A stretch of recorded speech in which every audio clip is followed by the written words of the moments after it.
What do you think of when you hear the word communication? Perhaps you think of this class and public speaking. Perhaps you think of ways you would like to improve the way you talk to people.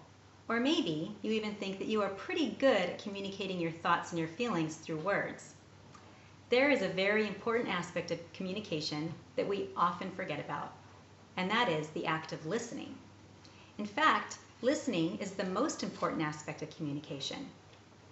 So first, I want to explain some reasons why listening is such an important aspect of communication and our relationships in general. Second, I would like to share some tips to help you become a better listener. As we become better listeners, we will come to know people better, our love for them will grow, and our relationships will be strengthened. A quote by Marvin J. Ashton explains, "Listening is more than being quiet. Listening is much more than silence. Listening requires undivided attention.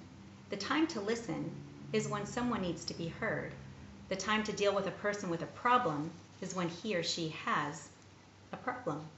The time to listen is the time when our interest and love are vital to the one who seeks our ear, our heart, our help, and our empathy.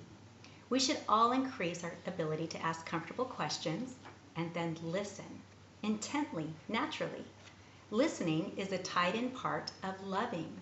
How powerful are the words, 'Wherefore, my beloved brethren, let every man be swift to hear, slow to speak, slow to wrath.'"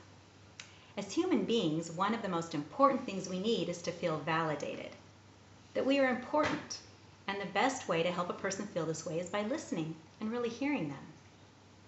So, now the question, how can we become better listeners? A good place to start is by learning the method of reflective listening. Reflective listening is an effective method of listening when someone is going through something difficult or feeling strong emotion or is looking for you to help them solve a problem. Here are the steps. First, reflect back what you're hearing them say. You can use phrases like, "So what I'm hearing you say is," or "That must make you feel," or "If I'm hearing you right, it sounds as if." The next thing to do is to label the emotion that you're hearing in the tone of their voice.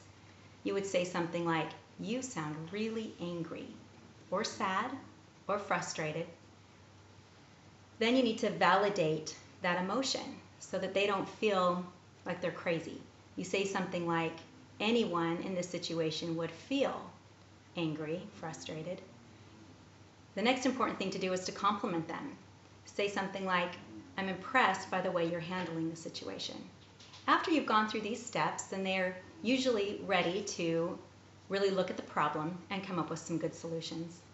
I'd like to share a personal experience about putting reflective listening to the test.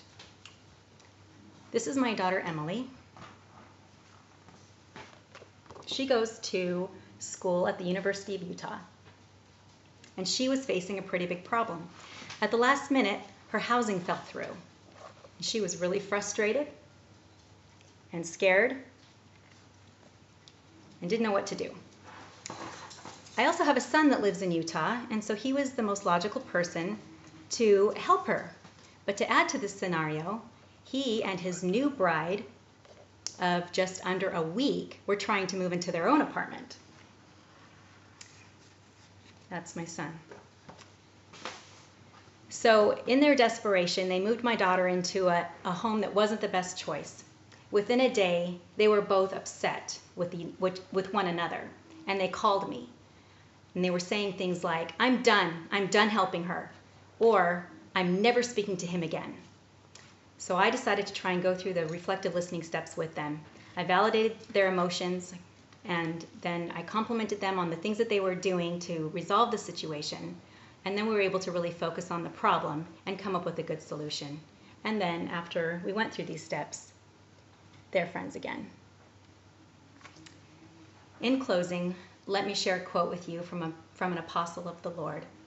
Elder Ballard has said, "Nothing is more important to our relationships than open, honest communication."